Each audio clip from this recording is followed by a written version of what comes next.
নমস্কার, আমি ডক্টর রাজু বিশ্বাস, ডেন্টাল সার্জন, স্মাইল অ্যান্ড বিয়ন্ডের সাথে আমি যুক্ত। আজ আমি আপনাদের দাঁত বাঁধানো নিয়ে দু চারটে কথা বলতে চাই। আপনারা সবাই জানেন যে আমরা দাঁত থাকতে দাঁতের মর্ম বুঝি না, তাই কোনো না কোনো সময় আমরা দাঁতের যত্ন ঠিক করে নিতে পারিনি বলে চিকিৎসকরা শত চেষ্টা করা সত্ত্বেও অনেক দাঁত রোগীদের তুলে দিতে হয়েছে।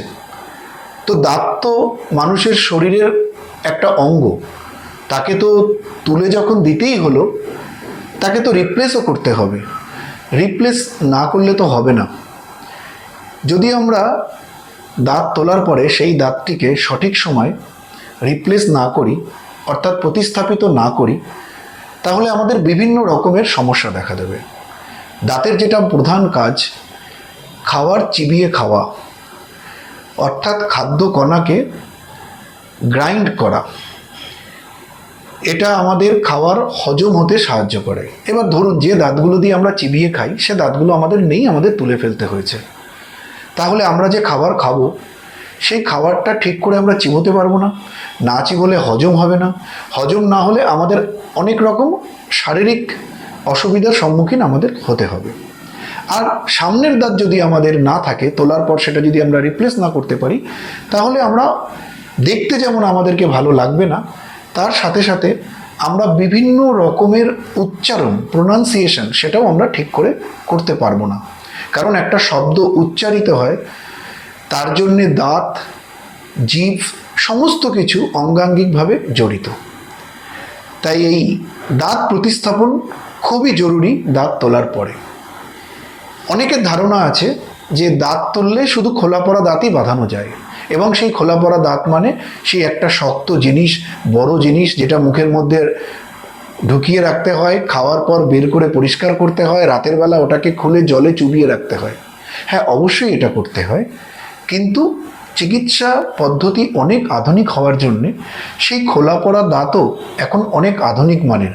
সেটা ফ্লেক্সিবল হয়, সেটা হালকা হয়, এবং আগের মতো অত ভারী না হওয়ার জন্যে সেটা ব্যবহার করা অনেক সুবিধা। আমরা খোলা পড়া দাঁত একটা দুটো থেকে শুরু করে পুরো মুখেই খোলা পড়া দাঁত পড়তে পারি। এছাড়াও দাঁত বাঁধানোর আরও অনেক রকমের প্রক্রিয়া আছে। পরিস্থিতির সাপেক্ষে ফিক্সড দাঁত বাঁধানো হয়, এবং এটা খুব জনপ্রিয় এবং আধুনিকতম ট্রিটমেন্ট। বিভিন্ন পদ্ধতিতে ফিক্সড দাঁত বাঁধানো হয়, সেটা ক্রাউন এবং ব্রিজের মাধ্যমে অথবা ইমপ্ল্যান্টের মাধ্যমে। যখন একটা দাঁত প্রতিস্থাপন করা হয়, সেটা খোলা পড়া একটা দাঁত প্রতিস্থাপিত হতে পারে ইমপ্ল্যান্টের মাধ্যমে, যেটা আপনারা ভাবেন যে দাঁতের মধ্যে একটা স্ক্রু বসিয়ে প্রতিস্থাপন। একদম রোগীরা যে ভাষায় বোঝেন আমি সেটাকে বলছি। এটা সারা পৃথিবীব্যাপী দাঁত প্রতিস্থাপনের আধুনিকতম চিকিৎসা, যেখানে শুধুমাত্র যে দাঁতটা তুলে ফেলা হয়েছে সেই দাঁতটাকে প্রতিস্থাপিত করা যায় ইমপ্ল্যান্টের মাধ্যমে। পাশের নর্মাল দাঁতগুলোকে কেটে প্রতিস্থাপন করতে হয় না। এই ইমপ্ল্যান্ট ছাড়াও ফিক্সড যে ট্রিটমেন্ট দাঁত বাঁধানোর, ফিক্সড রিপ্লেসমেন্ট, সেটাকে বলে ব্রিজ। অর্থাৎ একটা দাঁত নেই কিংবা দুটো দাঁত নেই অথবা তিনটে দাঁত নেই, তার দুপাশে ভালো দাঁত আছে, যেটার সাপোর্ট নিয়ে মাঝের ওই দাঁতগুলোকে রিপ্লেস করা হয়, সেটাকে বলে ব্রিজ। মিনিমাম একটা দাঁত রিপ্লেস করতে গেলে পাশের দুটো দাঁতের সাপোর্ট নিয়ে 3 ইউনিট দাঁতের মাধ্যমে একটা ব্রিজ হয়। এটাই সংক্ষিপ্ততম রিপ্লেসমেন্ট। একটা প্রাকৃতিক উদাহরণ দিয়ে আমরা বোঝাই। হাওড়া ব্রিজ, দুপাশে দুটো খুঁটি, মাঝে গঙ্গা, এবং তার উপর থেকে আমরা চলাচল করে কলকাতা থেকে হাওড়াতে পৌঁছে যাচ্ছি। ঠিক দুপাশে দুটো নর্মাল দাঁত, মাঝে একটা দাঁত নেই, সেটাকে রিপ্লেসমেন্ট করা, এটাই হলো ব্রিজ। এর সাথে যদি দুটো তিনটে দাঁত রিপ্লেস করতে হয়, সমানুপাতিক হারে ওই যে গ্যাপ আছে, যতগুলো দাঁত তোলা হয়েছে তার দুপাশে সাপোর্ট নিয়ে, দুটো তিনটে তার অধিক দাঁতের সাপোর্ট নিয়ে পুরো দাঁত প্রতিস্থাপিত করা করতে হয় সমানুপাতিক হারে। এগুলোকে বলা হয় লং স্প্যান ব্রিজ। একটা ব্রিজে মিনিমাম 3টে দাঁত থাকে, আর লং স্প্যান ব্রিজে সেটা সিচুয়েশনের উপর ডিপেন্ড করে। আবার অনেক ক্ষেত্রে নর্মাল দাঁত এবং ইমপ্ল্যান্টের মাধ্যমে যে দাঁত আমরা বসাচ্ছি তারও সাপোর্ট নিয়ে কিছু ক্ষেত্রে কম্প্রোমাইজড পেশেন্টের ক্ষেত্রে আমাদেরকে সেটা করতে হয়। সব কিছুই ডিপেন্ড করে পেশেন্টের মুখে কতগুলো দাঁত তোলা হয়েছে, কতগুলো দাঁত প্রতিস্থাপিত করতে হবে সেই সিচুয়েশনের উপর।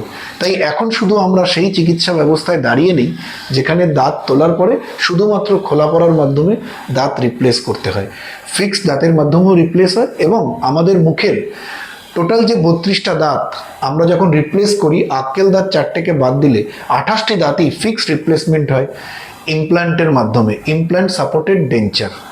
সুতরাং পুরো মুখের যে আমাদের আগে একটা চিন্তা ছিল শুধু পুরো মুখের হলে খোলা পড়া করতেই হবে, সেই চিন্তা থেকেও এখন আপনাদের আর চিন্তা করার কারণ নেই। আধুনিক চিকিৎসা ব্যবস্থায় সব ট্রিটমেন্ট সম্ভব। তবে একটা জিনিস মাথায় রাখতে হবে, সেক্ষেত্রে রোগীর বাকি শারীরিক প্যারামিটারগুলো, ব্লাড প্রেশার, ব্লাড সুগার, আরও ওরাল হাইজিন স্ট্যাটাস, এগুলোর উপরে আমাদের ডিপেন্ড করতে হয়। এবং এই রিপ্লেসমেন্টের পরে কিছু নিয়ম, খুব সামান্য ক্লিনিংয়ের প্রসিডিওর মেনে চলতে হয়। তাহলেই আমরা দেখবেন যে যে পদ্ধতিতে এই রিপ্লেসমেন্টগুলো করছি তাতে রোগীরা বহুলাংশে উপকৃত হয়। খুব সামান্য ক্লিনিংয়ের প্রসিডিওর মেনে চলতে হয় এবং তারা প্রায় আগের অবস্থায় তাদের মুখকে ফিরে পায় এবং দৈনন্দিন তাদের যে জীবনযাত্রা, কথা বলা, খাওয়া দাওয়া এবং বাকি যে কাজ, সেগুলো আগের নর্মালি চলতে থাকে। এগুলোর আবার প্রতিটা বিষয় নিয়ে আপনাদেরকে বোঝানোর আছে, কিন্তু সেটা একবারে বোঝানো সম্ভব নয়। আমরা আবারও আলাদা করে খোলা পড়া দাঁত নিয়ে, ফিক্সড দাঁতের ব্রিজ নিয়ে এবং ইমপ্ল্যান্ট, প্রতিটা বিষয় নিয়ে আপনাদেরকে বোঝানোর আছে, কিন্তু সেটা একবারে বোঝানোর নিয়ে নিশ্চয়ই আগামী দিনে আপনাদের সাথে আলোচনা করব। আজ এটুকুই থাকলো। নমস্কার, ধন্যবাদ। নিয়ে নিশ্চয়ই আগামী দিনে আপনাদের সাথে আলোচনা করব। আজ এটুকুই থাকলো। নমস্কার, ধন্যবাদ।